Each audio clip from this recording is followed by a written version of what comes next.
आज की इस वीडियो में हम लोग बात करेंगे प्रपत्र 3(1) फॉर्म को कैसे भरें। जी हाँ, तो ये जो फॉर्म है वंशावली अधिनियम की धारा 5(1) पर निर्भर करता है, उसके अनुसार यहाँ पर फिलअप करना है। ठीक है, तो कंप्लीट डिटेल बताने वाला हूँ जो कैसे यहाँ पर प्रपत्र 3 फॉर्म को भरते हैं। तो पूरा डिटेल वीडियो होने वाली है, बने रहे वीडियो पे। ये जो कल के वीडियो में हम लोग जो बताए थे आपके सामने में प्रपत्र 2 को कैसे भरें, यहाँ पर जो डिटेल है इन्हीं में से आपको वहाँ पर डिटेल कुछ लगेगा, जैसे कि खाता लगेगा, खेसरा लगेगा और जमाबंदी संख्या लगेगा। तो अपने पास प्रपत्र 3 भरने के लिए सबसे पहले तो आपको आपके घर में जो किस प्रकार से ज़मीन का है, जैसे आपके पिताजी के नाम से है, दादाजी के नाम से है, तो उसके वंशावली के आधार पर ये फॉर्म फिलअप किया जाता है। ठीक है, तो पूरा ध्यानपूर्वक देखिएगा, पूरी इन्फॉर्मेशन रखने वाला हूँ, A to Z information reality के साथ। तो सबसे पहले तो आपको यहाँ पर दिख रहा होगा शिविर प्रभारी।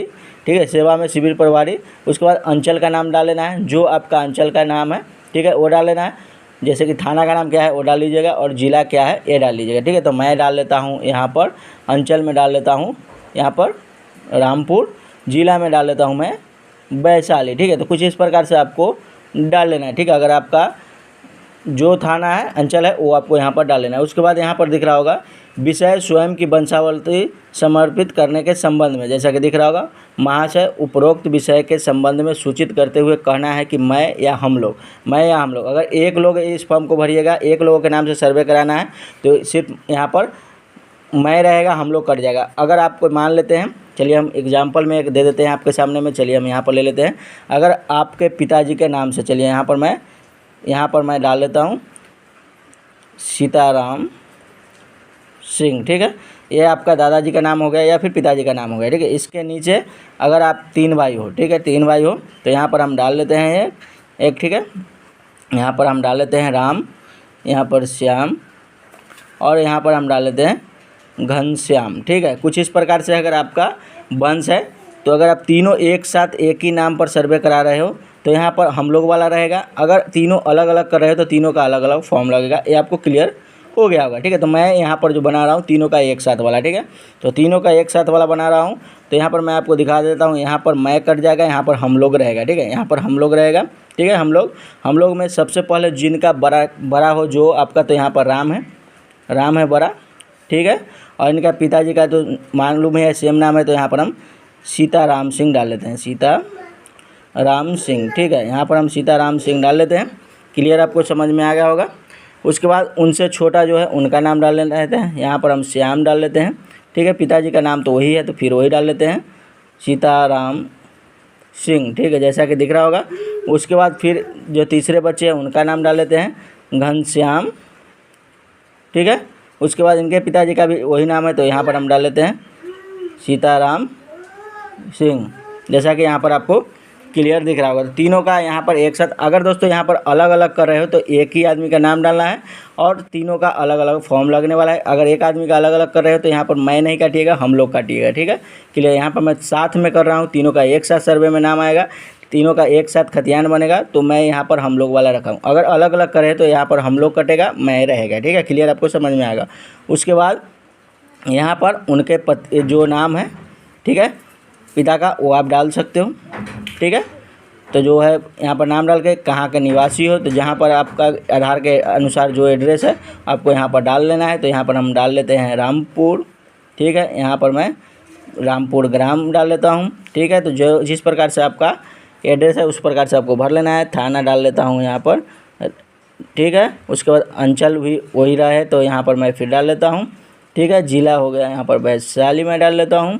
मैं दोस्तों रैंडमली आपको समझाने के लिए बता रहा हूँ, आपका जो सही है वहाँ डालना है। ठीक है, उसके बाद यहाँ पर जाति आता है, तो आप किस जाति से, किस कास्ट से हो, वो आपको यहाँ पर डाल लेना है। ठीक है, हो गया। उसके बाद यहाँ से आ जाता है मैं अंकित स्वर्गीय। ठीक है, स्वर्गीय, ये जो है स्वर्गीय जिनका नाम है, ठीक है, जिनका नाम है यहाँ पर, जिनके नाम से यहाँ पर जैसे फॉर्म 2 जब भरे थे फिलअप किए होंगे। चलिए मैं वो अभी आपको सामने मैं शेयर कर देता हूँ। चलिए यहाँ पर हम आ जाते हैं फॉर्म 2 जो आप भरे हैं। ठीक है, फॉर्म 2 प्रपत्र 2 जब भरे हैं, जिनके नाम से यहाँ पर खेत है, जिनके नाम से खेत है, ठीक है, जिनके नाम से खतियान बना हुआ है, ये नाम वहाँ पर आएगा। ठीक है, वो नाम यहाँ पर आएगा। ठीक है, तो चलिए हम यहाँ पर ले लेते हैं स्वर्गीय वाला जो है, तो यहाँ पर हम डाल लेते हैं, यहाँ पर है क्या है सीताराम सिंह। ठीक है ना, सीताराम सिंह। ठीक, सीताराम सिंह हो गया। यहाँ पर आपको दिख रहा होगा अगर बाबा के नाम से है, पापा के नाम से वो नहीं रहेंगे तो भी तो अगला के नाम से यहाँ पर बच्चे के नाम से सर्वे हो रहा है, तो यहाँ पर डाल लेना है। अगर वो रहेंगे तो उनका नाम रहेगा, तो बच्चे की तो कोई ज़रूरत नहीं, डायरेक्ट उन्हीं के नाम से हो जाएगा, ठीक है। तो जैसा कि दिख रहा है, उसके बाद इनका पिता का यहाँ पर दिख रहा होगा, उनका नाम डाल लेना है, ठीक। तो दोस्तों यहाँ पर आपको दिख रहा होगा स्वर्गीय जिनका नाम है, जिनके नाम से ऐसे वहाँ पर खतियान बना हुआ है, उनका नाम डालना है, उनके पिता का नाम यहाँ पर डाल लेना है, ग्राम यहाँ पर डाल लेना है, ठीक है, यानी कि एड्रेस जो है जहाँ पर उनका खेत है वो गांव का नाम डालना है, अंचल डाल लेना है, जमाबंदी संख्या डालना है यहाँ पर। तो जो जमाबंदी संख्या यहाँ पर फॉर्म 2 में आप डाले थे, यहाँ पर जो दिख रहा होगा जमाबंदी संख्या, ये जमाबंदी संख्या आपको यहाँ पर डाल लेना है, ठीक है। ये डाल लेने के बाद अगर ये सब आपको मालूम है तो सब भरिए, नहीं तो यहाँ पर डायरेक्ट आ जाइए खेसरा संख्या वाले पे, ठीक है। तो खेसरा संख्या में जो आपका खाद का खेसरा है, जो आप यहाँ पर फॉर्म 2 में फिलअप किए होंगे, यहाँ पर खेसरा वाले में जितना खेसरा आप यहाँ पर डाले हैं वो सब खेसरा यहाँ पर आपको छोटे छोटे अक्षर में आगे पीछे करके यहाँ पर डाल लेना है। उसके बाद यहाँ पर टोटल आपका खेत का रकबा कितना बन रहा है तो आपको यहाँ पर डाल लेना है, एकड़ में है, डिसमिल में है, जो है यहाँ पर आपको डाल लेना है। समझ में आए तो भरिए, नहीं समझ में आए तो पूरा पेपर अपने साथ रखिए, जो अधिकारी आएंगे उनके पास बैठिए, 2 मिनट में वो बता देंगे, उस हिसाब से भर लीजिए, या फिर उनको बोलिए सर हमको समझ में नहीं आता है, आप भर दीजिए, तो वो लोग भर देंगे। बाकी मैं बता रहा हूँ बिल्कुल क्लियर तरीक़ा से, तो मैं समझ सकता हूँ, आप ज़रूर भर लीजिएगा, जैसा कि आपके सामने मैं क्लियर बता रहा हूँ, ठीक है। उसके बाद यहाँ से क्लियर आया तो यहाँ पर दिख रहा होगा लगान, अगर आपको मालूम है कितना बचा है तो वो डाल सकते हो, नहीं तो रहने देना है। उसके बाद वो उत्तराधिकारी बंटवारा के आधार पर हित अर्जित किया हूँ, तो यहाँ पर आपको क्या है, अगर आप तीनों लोग साथ में कर रहे हो तो यह बंटवारा काट दिया जाएगा, ठीक है। यहाँ पर उत्तराधिकार रहेगा, क्योंकि आप लोग डायरेक्ट अपने पिता या दादा के नाम से अपने पर करा रहे हो तो ये तो उत्तराधिकार हो गया। अगर यही तीनों लोग अलग अलग फॉर्म भरोगे तो आपको ये बंटवारा रहने देना है, उत्तराधिकार काट देना है, क्योंकि वो बंटवारा हो जाएगा, अलग अलग लोग करेंगे। तो क्लियर आपको समझ में आएगा।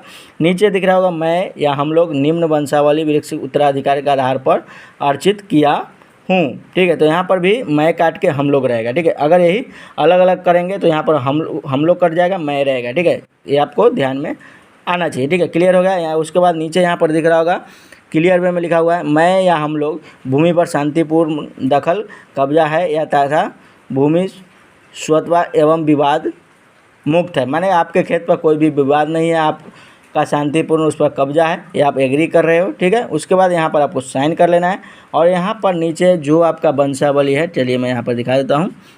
यहाँ पर जो जिनके नाम से खेत बना हुआ है उनका सबसे पहले नाम डाल लेना है, ठीक है।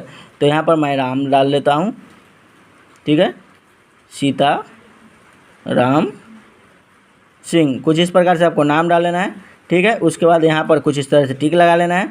उसके बाद कितने 3 लोगों का यहाँ पर बन का बच्चा है तो तीनों का यहाँ पर डाल लेते हैं, ठीक है। तीनों का यहाँ पर मैं डाल लेता हूँ। तो यहाँ पर सबसे बड़ा वाला का नाम है वो डाल लेना है, ठीक है। उसके बाद उनसे छोटे वाला का नाम है वो डालना है, ठीक है। उसके बाद उनसे छोटे वाले का नाम जो है वो डाल लेना है, ठीक है। तीनों का कुछ इस प्रकार से नाम डाल लेना है।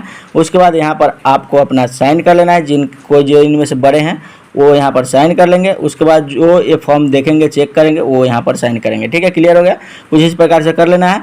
और दोस्तों जो वंशावली बनाइएगा उस पर वैसे तो आज के डेट में लिखा हुआ है क्लियर वे में, जो आप सादे पेपर पे भी बना सकते हो, नॉर्मल वंशावली भी बनवा सकते हो, या फिर कुछ इस तरह का, जैसे मैं फॉर्म आपको दिखा दूँ, 1 मिनट, कुछ इस प्रकार का फॉर्म लेके भी आप वंशावली को इस पर दर्शा सकते हो। और यहाँ पर किसी एक, जैसे वार्ड मेंबर हो गया, मुखिया हो गया, या फिर सरपंच हो गया, किसी एक से साइन करवा सकते हो। वैसे मैं नेक्स्ट वीडियो में आपको मैं क्लियर बताऊंगा जो वंशावली कैसे बनाया जाता है, ठीक है, उस पर अलग से बताऊंगा। तो उम्मीद करता हूँ दोस्तों ये पर्पज 3 जो फॉर्म है इसको आप बड़ी आसानी से आप खुद से भर सकते हो। सारा डिटेल आपके सामने मैं रख दिया हूँ। तो फिर से मैं एक बार दोहरा दूँ दोस्तों, यहाँ पर ये जो पर्पज 3.1 है वंशावली के आधार पर भरा जाता है। सबसे पहले आपको यहाँ पर अंचल डालना है, उसके बाद जिला डालना है, उसके बाद नीचे आ जाना है। अगर तीनों लोग साथ में डाले हो तो यहाँ पर हम लोग रहेगा, मैं कर जाएगा।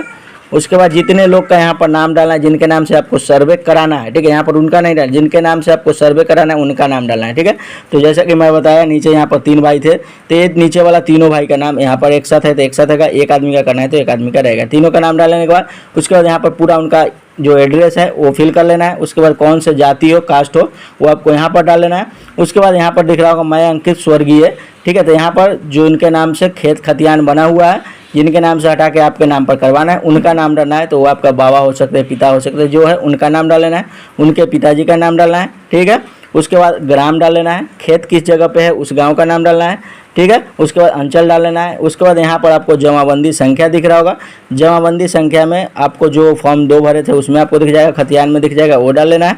उसके बाद ये सब समझ में नहीं आया तो इसको छोड़ देना है, डायरेक्ट खेसरा नंबर पे आना है। तो जो इस जमाबंदी नंबर में और ये जो यहाँ पर आपको खाता में जितने भी यहाँ पर खेसरा है वो सभी एक साथ डाल लेना है, ठीक है, खेसरा नंबर। उसके बाद सभी खेसरा नंबर मिला के कितना आपका खेत बन रहा है वो यहाँ पर डाल लेना है। समझ में आए तो भरिए, नहीं तो ये सब फिल करके इतना छोड़ के आपको रहने देना है। जो अधिकारी आपके पास आएंगे उनको कहिएगा तो वो आपके सामने क्लियर भर देंगे, ठीक है। उसके बाद यहाँ पर हम लोग रहेगा, मैं कर देना है, ठीक है। उसके बाद यहाँ पर नीचे आने के बाद आपका जो वंशावली का टेबल है वो आपको इस तरह प्रकार से बना लेना है, यहाँ पर साइन कर लेना है और ये पेपर रख लेना है। और ये वाला फॉर्म जो है इस दोनों को फॉर्म को एक साथ रख लेना है, फॉर्म 2 को। ये दोनों भर गया। अब नेक्स्ट जो है आपको ये फॉर्म भरना है, वो मैं आपको अगली वीडियो में बताऊंगा। इस फॉर्म को जो कैसे वंशावली के आधार पर अपने खेत को आप अलग अलग बांट सकते हो, ठीक है। तो ये मैं अलग से फॉर्म, क्योंकि इस वीडियो में बताऊंगा तो 1 घंटे का वीडियो हो जाएगा, तो फिर देखने कौन आएगा। तो नेक्स्ट वीडियो में मैं आपके सामने बताऊंगा इस फॉर्म को कैसे फिलअप करते हैं। वैसे आज के डेट में यही 3 फॉर्म लगता है। सबसे पहले तो आपको पर्पस 2 लगेगा, उसके बाद यहाँ पर पर्पस 3 लगेगा, उसके बाद ये वाला लगेगा, ठीक है, जो आपको दिख रहा होगा। उसके बाद ये वंशावली टेबल लगेगा। ये चारों फॉर्म को फिलअप करके आपको अपने पास रख लेना है। ये सभी फॉर्म 2-2 रखना है, 2-2 भर के रखना है। एक जो करने आएंगे अधिकारी उनको देना है और एक अपने पास रखना है, ठीक है। तो क्लियर हो गया आपको। उम्मीद करता हूँ वीडियो आपको अच्छा लगा हो। कुछ कमी है तो भी बताइए ताकि मैं नेक्स्ट वीडियो को इम्प्रूव कर सकूँ। तो मिलते हैं नेक्स्ट वीडियो में, बाय।